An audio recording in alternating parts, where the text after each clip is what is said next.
জামাতের কর্মীরা সারা পৃথিবীতে কালেমার দাওয়াত দিয়েই যাবে।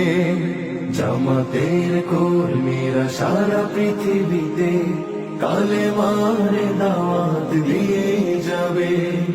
কোরআনের আলোকে সমাজ বিনির্মাণ, কোরআনের আলোকে সমাজ বিনির্মাণ, হাজার জুলুম বাধা উতরে যাবে। জামাতের কর্মীরা সারা পৃথিবীতে কালেমার দাওয়াত দিয়ে যাবে। জামাতের কর্মীরা সারা পৃথিবীতে কালেমার দাওয়াত দিয়ে যাবে। যাদের আদর্শে নবীজি চেতনা ইসলাম, শান্তি কায়েমে যারা শপথ নিল, যারা দিনে রাত ময়দানে খেটে যায়